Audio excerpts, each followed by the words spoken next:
ساتھیوں کو میں واضح طور پہ بتانا چاہتا ہوں کہ اپنے حق کے لیے آپ کو خود نکلنا ہوگا. آپ رحمان باجوہ کی طرف نہ دیکھیں، عقیقہ کی طرف نہ دیکھیں، ایکتا کی طرف نہ دیکھیں، کسی کی طرف نہ دیکھیں. آپ کو اپنے حق کے لیے خود نکلنا ہوگا. مگر کوئی بھی قافلہ ہو اس کا سپہ سالار ہوتا ہے.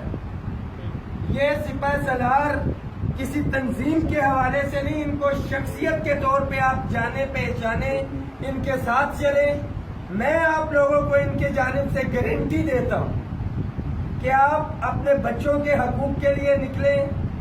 میں انشاءاللہ تعالی خود وفاق سے اسلام آباد سے 24 تاریخ کو یہاں پہ موجود ہوں گا. مگر یہ قطعاً بھی نہیں ہو سکتا کہ آپ سوشل میڈیا پہ بیٹھیں، گھروں میں بیٹھیں، بستروں میں بیٹھیں، تنقید کریں اور آپ کا گھر، آپ کے گھر میں جو ہے حقوق پہنچے. ایسا ہرگز بھی نہیں ہے. دوسری چیز، ہر دفعہ ہمیں تقسیم کر کے لوٹا گیا. شیعہ اور سنی کے حوالے سے ہندو اور مسلمان کی تفریق کر کے ہمارے اوپر انگریزوں نے حکومت کی. ملازمین کو مختلف کیڈرز میں تقسیم کر کے کلاس 4 کو کلاس 4 تک محدود، میں خود کلرک ہوں، ہماری کلرک برادری کو کلرک برادری تک محدود، ٹیچروں کو ٹیچرز تک محدود، نرسز کو نرسز تک، ڈاکٹرز کو ڈاکٹرز تک اور انجینئرز کو انجینئرز تک. انڈیویجول بیس کے اوپر تاریخ گواہ ہے کہ کسی بھی ایک تنظیم نے پورے وفاق یا پورے پاکستان کے ملازمین کے لیے کچھ بھی حاصل نہیں کیا. میں آن ریکارڈ بتا رہا ہوں. الحمدللہ یہ پہلی دفعہ یہ پلیٹ فارم وجود پہ آیا جس میں تمام تنظیمیں ایک پلیٹ فارم پہ اکٹھی ہیں.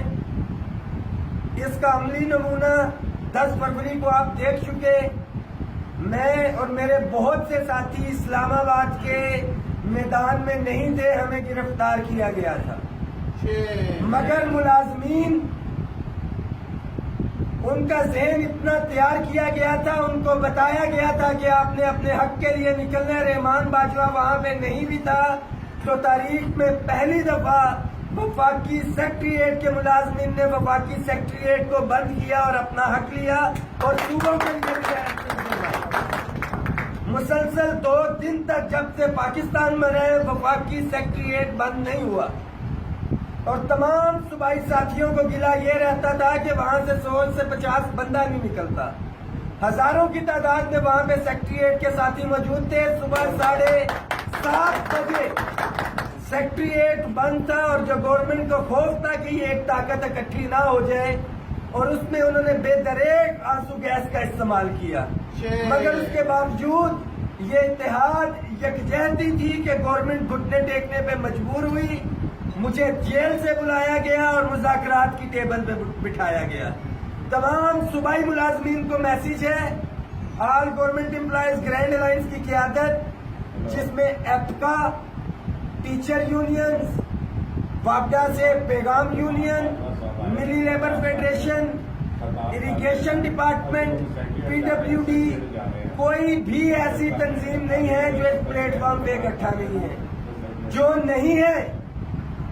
نہیں ہے ان کے لیے میرا یہ میسج ہے کہ اپنے بچوں کے لیے، اپنے آنے والی نسلوں کے لیے نکلیں تاکہ ایک کلیئر کٹ میسج جائے گورنمنٹ کو.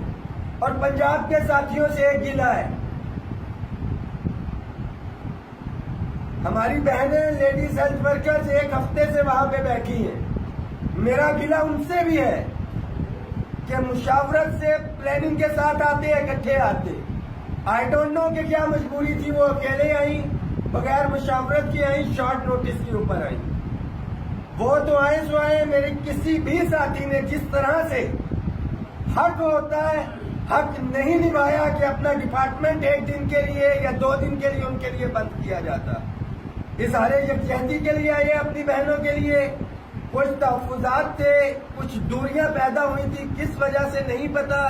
کوارڈینیشن کی، کیونکہ ہمارے الائنس میں شامل جتنی تنظیمیں تھیں، ایک نے 12 تاریخ کی کال دی ہوئی تھی، ایک نے 15 کی، ایک نے 18 کی، ایک نے 24 کی. الحمدللہ ساروں کو ایک پلیٹ فارم پہ دوبارہ سے ہم نے اکٹھا کیا ہے. 24 مارچ کی ڈیٹ ہے. تمام پنجاب بھر کے ملازمین کے لیے میسج ہے کہ آپ کو باہر نکلنا ہوگا اگر آپ اپنے بچوں کا حق لینا چاہتے ہیں. انشاءاللہ تعالی یہ ہسٹری میں پہلی دفعہ ہوگا کہ تقسیم کرنے کی کوشش کی گئی. ہم وفاقی ملازمین کو حق مل چکا ہے, مگر اس کے باوجود ہم آپ لوگوں کے شانہ بشانہ ہوں گے اور یہ 24 مارچ کو تاریخ بتائے گی کہ وفاق نے کیا کردار ادا کیا ہے 24 مارچ کے دھرنے کے اندر. اور ایک دفعہ پھر 24 مارچ 10 فروری جو اسلام آباد میں احتجاج ہوا تھا اس سے بڑی تاریخ رقم کی جائے گی. میں امید کرتا ہوں پنجاب بھر کے غیور ملازمین کی جانب سے. بہت شکریہ.